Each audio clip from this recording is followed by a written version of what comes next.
प्राचीन समय की बात है। उज्जैन में राजा भोज राज्य करते थे। वह बड़े दानी और धर्मात्मा थे। उनके बारे में प्रसिद्ध था कि वह ऐसा न्याय करते कि दूध और पानी अलग अलग हो जाए। नगरी में एक किसान का एक खेत था जिसमें उसने कई साग सब्जी लगा रखी थी। एक बार की बात है कि खेत में बड़ी अच्छी फसल हुई। पूरी जमीन पर तो खूब तरकारियां आई, लेकिन खेत के बीचों बीच थोड़ी सी जमीन खाली रह गई। हालांकि किसान ने उस जमीन पर भी बीज डाले थे, लेकिन वहाँ कुछ नहीं उगा। किसान ने वहाँ खेत की रखवाली के लिए एक मचान बना लिया। जब भी किसान मचान पर चढ़ता अपने आप चिल्लाने लगता, कोई है, राजा भोज को पकड़ लाओ और सजा दो, मेरा राज्य उससे ले लो, जाओ जल्दी जाओ। सारी नगरी में यह बात आग की तरह फैल गई और राजा भोज के कानों में पहुंची।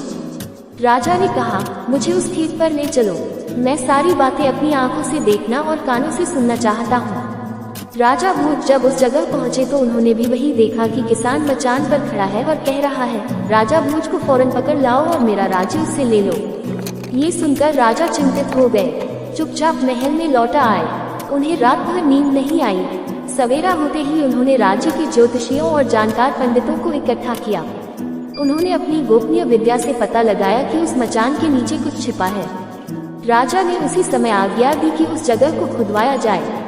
खोदते खोदते जब काफी मिट्टी निकल गई तो अचानक एक सिंहासन प्रकट हुआ। सिंहासन के चारों ओर 8-8 पुतलियां यानी कुल 32 पुतलियां खड़ी थी। सबके अचरज का ठिकाना न रहा। राजा को खबर मिली तो सिंहासन को बाहर निकालने को कहा, लेकिन कई मजदूरों के जोर लगाने पर भी वह सिंहासन तक से मस न हुआ। तब एक पंडित ने कहा कि यह सिंहासन देवताओं का बनाया हुआ है, अपनी जगह से तब तक नहीं हटेगा जब तक कि राजा स्वयं इसकी पूजा अर्चना न करे। राजा ने ऐसा ही किया। पूजा अर्चना करते ही सिंहासन ऐसे ऊपर उठाया मानो फूलों का हो। राजा बड़े खुश हुए। सिंहासन में कई तरह के रत्न जड़े थे जिनकी चमक अनूठी थी। सिंहासन के चारों ओर 32 पुतलियां बनी थी। उनके हाथ में कमल का एक एक फूल था। राजा ने हुक्म दिया कि खजाने से रुपया लेकर सिंहासन दुरुस्त करवाएं। सिंहासन सुंदर होने में 5 महीने लगे। अब सिंहासन दमक उठा था। जो भी देखता देखता ही रह जाता।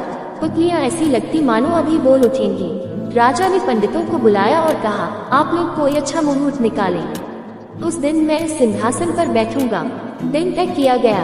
दूर दूर तक लोगों को निमंत्रण भेजे गए। तरह तरह के बाजे बजने लगे। महल में खुशियां मनाई जाने लगी।